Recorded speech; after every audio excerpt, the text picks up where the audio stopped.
Welcome to Spectrum of Innovation.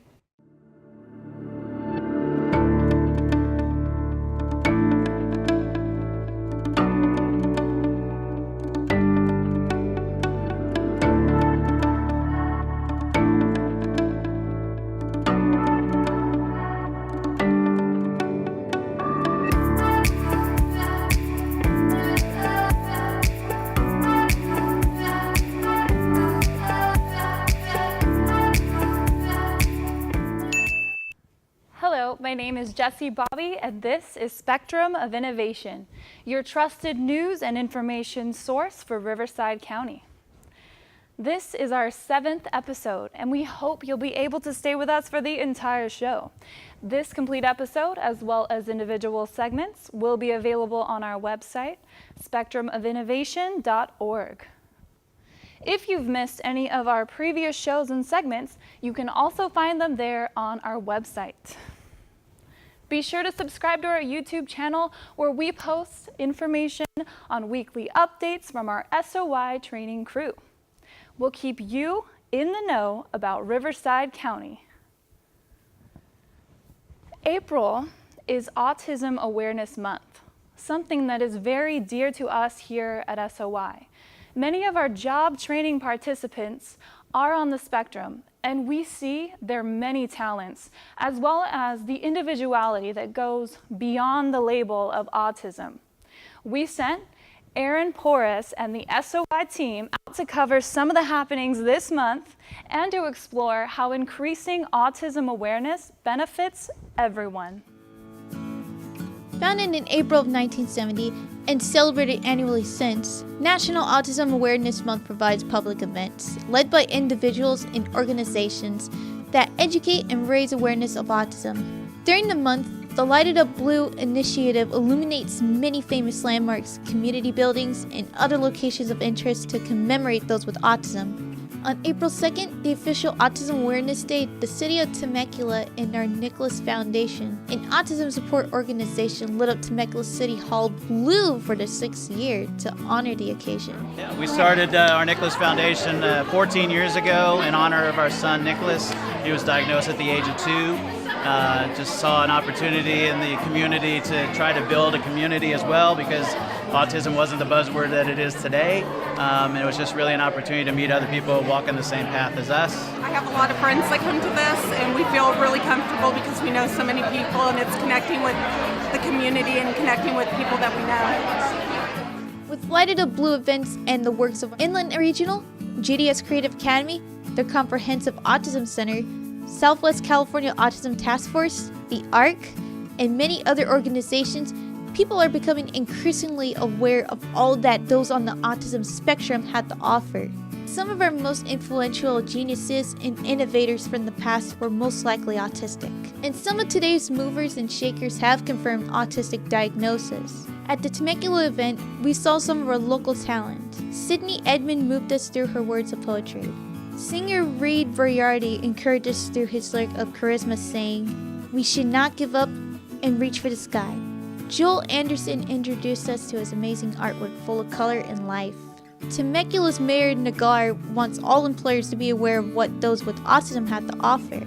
On April 23rd, the City of Temecula hosted the Mayor's Inclusive Workforce Luncheon, with the goal of improving employment outcomes for all those with disabilities. Here at SOI, our team members are experiencing hands-on job training in order to find future jobs. So I have 2 questions for these participants right here. So let's go on with the first question. So what are your plans beyond SOI? I'm hoping that my experiences here at SOI will help me get a job. Very nice.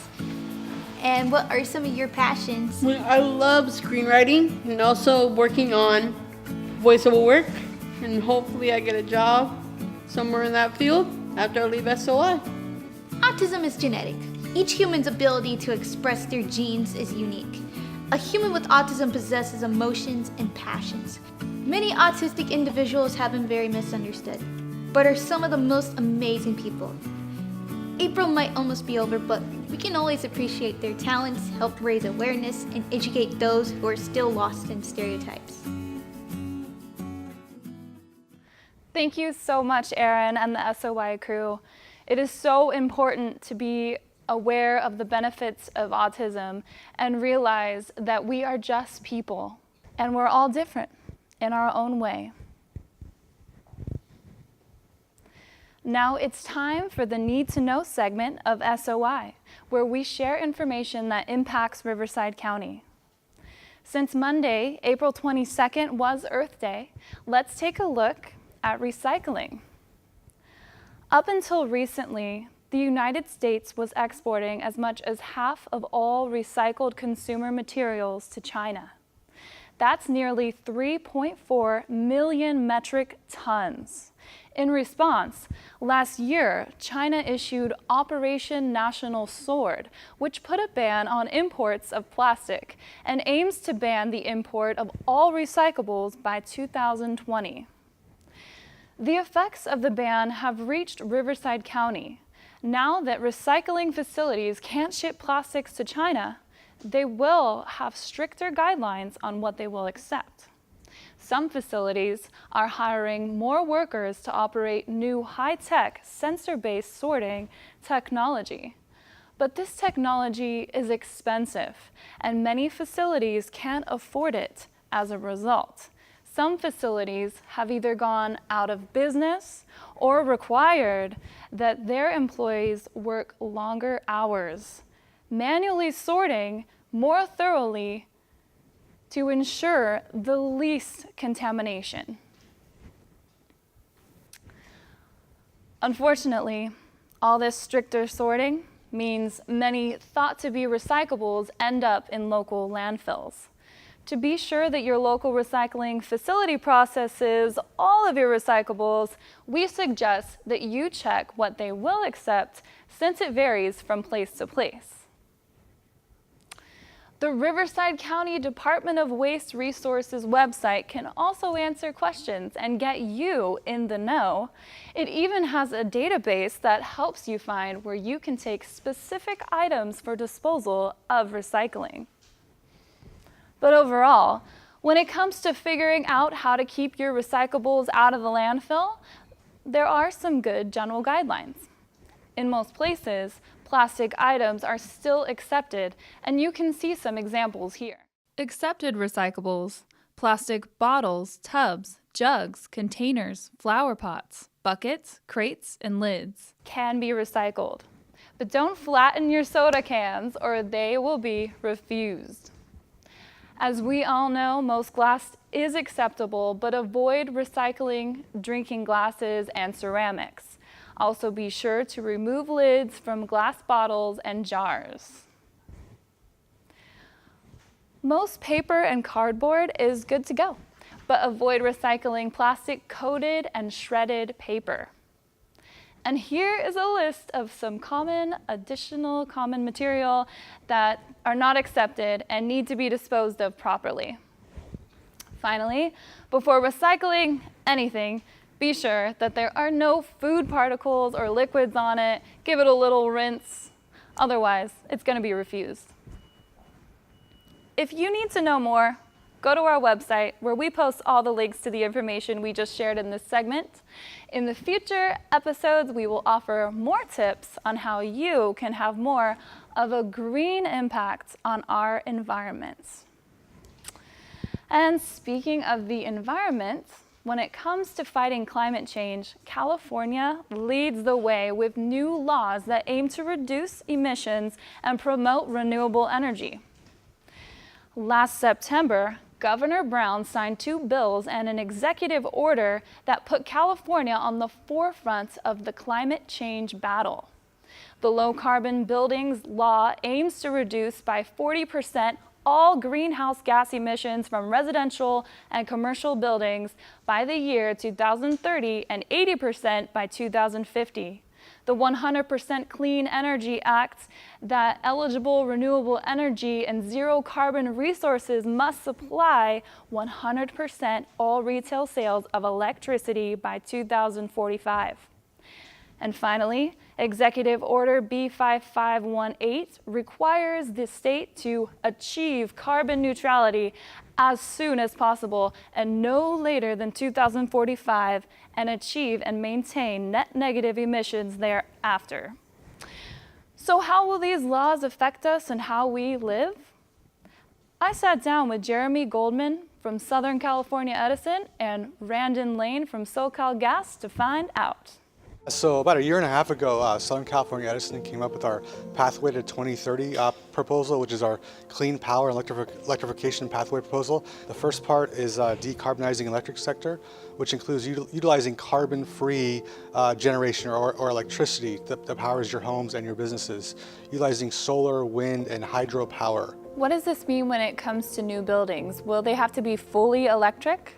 In some areas, it's possible, yes. In the Edison proposal, we recommend that 1/3 of all buildings utilize electric water and storage heaters. We feel by 2030, 25% of all vehicles should be electric. We're also going to need to upgrade our infrastructure to make sure that we have the ability to do that. Ultimately, the proposal that we feel is the best for the future of the state is electric-led, but it's not electric only. There's room for other sources to provide for that clean energy future. These other sources are natural gas companies who plan on playing a major role in California's clean energy future. And SoCal Gas wants to be part of the discussion because we believe that we are part of the solution. When you look at the financial impact of electrification across California, to have the average house retrofitted for electrification would be somewhere between $7,000 and $8,000 per home. Renewable natural gas is a possible solution. So can you tell us exactly what it is and how it can be used? But renewable natural gas is taking what we use as waste, whether it's cow waste, whether it's landfill waste, waste that comes from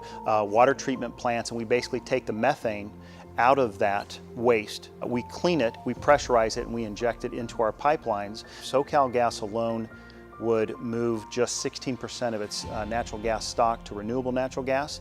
It would have the same effect as electrifying all of California. SoCal will be replacing 20% of their natural gas with renewable natural gas by 2030, and a company in Paris is already getting that process started. CR&R is a company that's a waste hauling company that collects trash, green waste and recycling from many of the communities and counties throughout Southern California. And they use what's called an anaerobic digester, which is a machine that helps break down that waste and it collects the methane.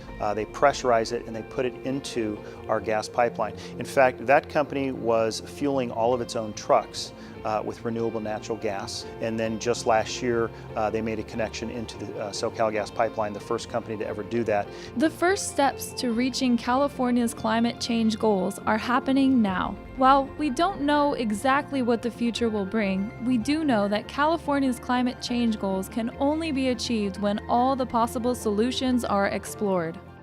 It looks as though there are some big projects underway, and yep, that means change. However, we have a voice and we should use it. Let us know some of your ideas on this topic by going to our website, spectrumofinnovation.org, and leave us a comment with some of your ideas. We often talk about the best way to maintain a healthy lifestyle. Drink more water, avoid soda, and eat more fruits and veggies. These are all valuable paths to wellness. Yet, sometimes a trip to the grocery store could mean packaged items, sugary drinks, sugary foods, and just about anything tasteful that sounds good to fit your budget. Well, that's why we're going to take you to Paris. Not that Paris. Yes, that one. The city of Paris, California, here in Riverside County, of course. Located on the north side of the City Hall campus, Grow Paris Green City Farm is a verdant place for, well, growth and so much more. The founders of this fertile community demonstration garden want to educate residents on the latest horticultural techniques as a way to improve their overall health and wellness. Can you tell us how this garden first came about? Of course. The project first started in the year 2013. So we received direction from the City Council merely to explore the feasibility of building a community garden for our community. So I'm really excited that we got a $100,000 grant from the American Beverage Company through the U.S. Conference of Mayors. This is to help our initiative with our satellite gardens throughout our city. We try to implement programs where we offer $5,000 grants to all our partners, whether it's school, faith organizations, community organizations. Just a really exciting program. That $100,000 is going to take us a long way in our Live Well Paris program with our Healthy Gardens. The Paris Green City Farm offers a lush variety of educational classes that teach soilless growing systems. These latest techniques have proven to increase yields, decrease water usage, and use less space. Fortunately, most fruits and vegetables are able to grow this way. The Paris Green City Farm hosts 3 modern technologies, one being the aeroponics, the hydroponics, and the aquaponics. The aquaponics is a relationship between a symbiotic relationship between a plant and an animal. In this case being a fish. The city's intentions to promote a healthier lifestyle have blossomed into events such as Yoga in the Garden, designed to restore balance in the body, mind, and soul. Cooking classes educate residents on proper nutrition and provide take-home recipes.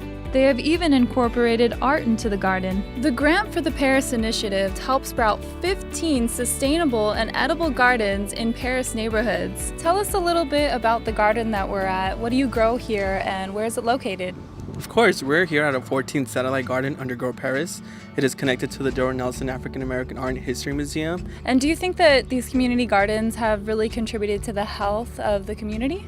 Definitely, there's a lot of youth volunteers that come and help maintain the garden, as well as neighbors, and they're able to harvest some of the produce to create healthy recipes at home. Free produce is just one of the many benefits of volunteering in the community gardens. I enjoy volunteering my time here at the Paris Green City Farm because I'm able to learn about things such as the flower beds and aeroponic and hydroponic towers, and I'm able to do hands-on activities as well.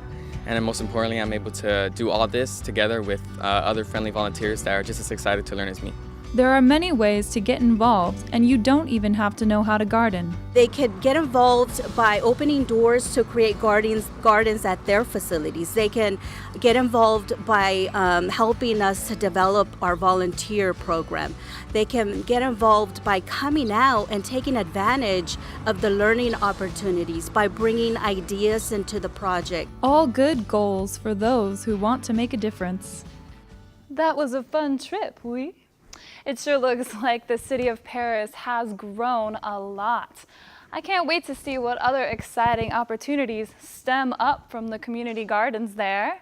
For more information about the Paris Green City Farm and the Grow Paris initiative, check out our website where we're going to share more information to keep you in the know about what's growing on there. Many startups have come to Riverside County thanks to a variety of programs that encourage high-tech business growth.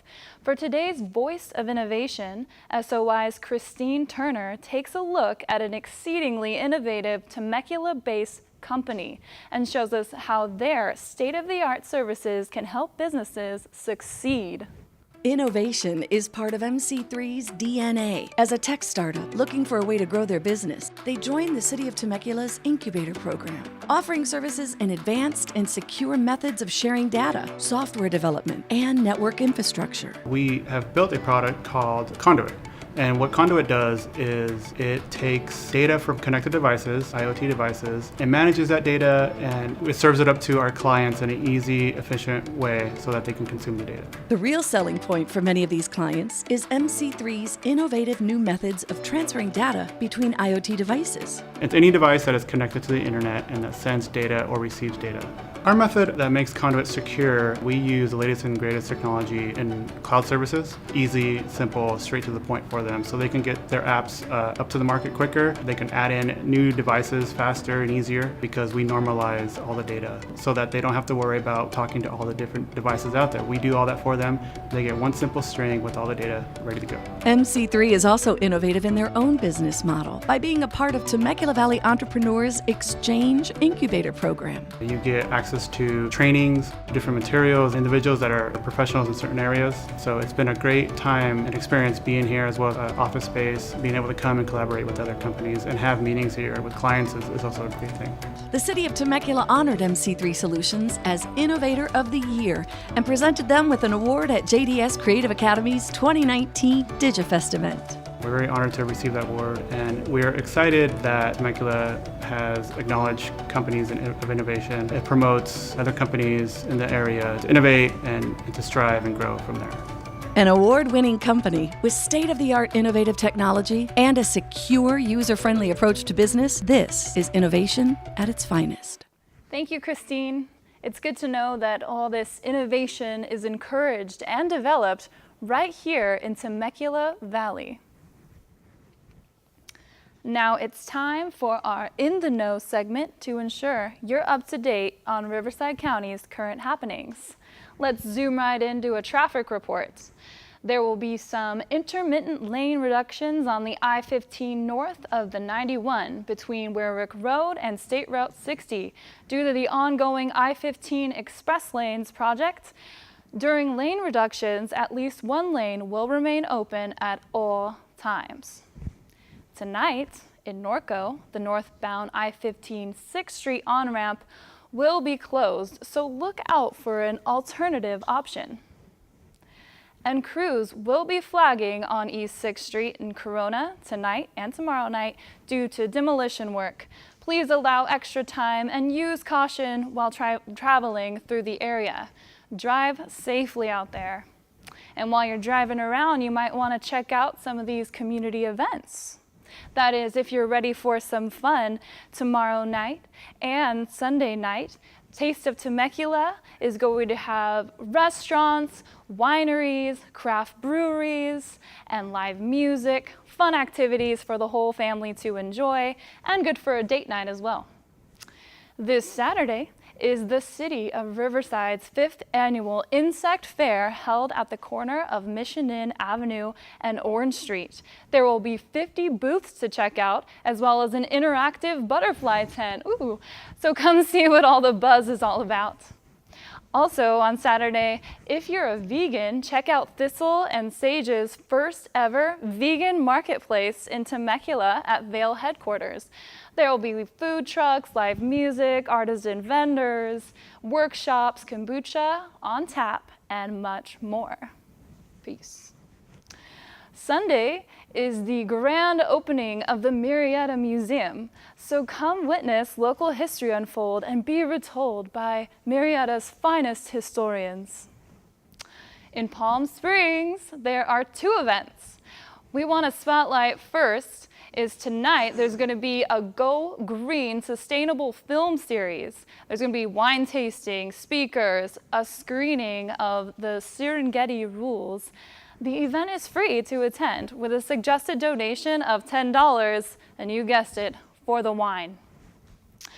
The other exciting event is the 1st annual Palm Springs International Down Syndrome Film Festival. This 3-day event is full of features, documentaries, and shorts from around the globe. You won't want to miss it. And finally, we want to thank you and everyone who came out to JDS Creative Academy's 3rd annual DigiFest Temecula and helped make it a success. So here's a recap of all the excitement that we got to experience.